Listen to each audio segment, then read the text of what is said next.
Item ಯಾವುದೇ ಇರಲಿ try ಮಾಡಿ ಆಚಿ ಚಿಕನ್ ಮಸಾಲಾ. ಮುಖ್ಯಮಂತ್ರಿ ಆದ ಬಳಿಕ ನೀತಿ ಆಯೋಗದ ಸಭೆಯಲ್ಲಿ ಭಾಗಿಯಾಗಿದ್ದಂತಹ ಡಿಕೆ ಶಿವಕುಮಾರ್ ನರೇಂದ್ರ ಮೋದಿ ಅವರನ್ನ ಭೇಟಿಯಾಗಿ 18 ಬೇಡಿಕೆಗಳ ಪತ್ರವನ್ನು ರವಾನೆ ಮಾಡಿದ್ದಾರೆ.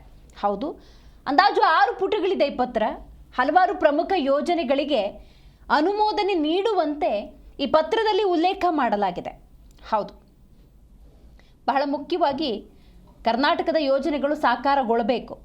ಆ ನಿಟ್ಟಿನಲ್ಲಿ ಕರ್ನಾಟಕದ ಮುಖ್ಯಮಂತ್ರಿಯಾಗಿ ಅಧಿಕಾರ ಸ್ವೀಕರಿಸಿದ ಬಳಿಕ ಮೊದಲ ಬಾರಿಗೆ ದೆಹಲಿ ಪ್ರವಾಸವನ್ನು ಕೈಗೊಂಡಿದ್ದಂತಹ ಡಿಕೆ ಶಿವಕುಮಾರ್ ಪ್ರಧಾನಿ ನರೇಂದ್ರ ಮೋದಿಯವರಿಗೆ ರಾಜ್ಯದ ಹಿತಾಸಕ್ತಿಯ 18 ಬೇಡಿಕೆಗಳ ಪಟ್ಟಿಯನ್ನು ಸಲ್ಲಿಸಿದ್ದಾರೆ. 6 ಪುಟಗಳ ಪತ್ರ ಅದು.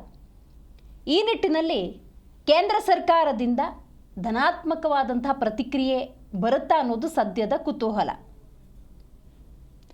ಕಾವೇರಿ ಕೃಷ್ಣ ಮಹದಾಯಿ ನೀರಾವರಿ ಯೋಜನೆಗಳ ಕುರಿತಂತೆ ಪತ್ರದಲ್ಲಿ ಉಲ್ಲೇಖ ಮಾಡಿದ್ದಾರೆ.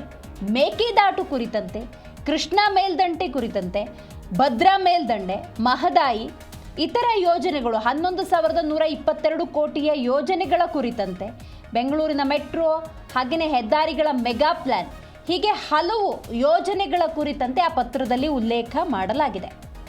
ಇದರ ಜೊತೆಗೆ ನೀವು ಗಮನಿಸಬಹುದು, ಮುಖ್ಯಮಂತ್ರಿ ಡಿಕೆ ಶಿವಕುಮಾರ್ ಸೇರಿದ ಹಾಗೆ ಸಚಿವರು ಕೂಡ ದೆಹಲಿಯಲ್ಲೇ ಇದ್ದಾರೆ.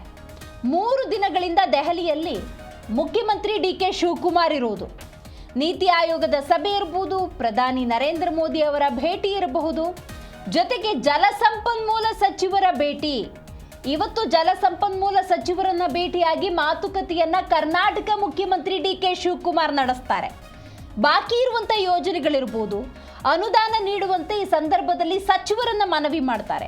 ಕೇಂದ್ರ ಸಚಿವರ ಜೊತೆಗೆ ಮಹತ್ವದ ವಿಚಾರಗಳ ಚರ್ಚೆ ಕೂಡ ನಡೆಯುತ್ತೆ.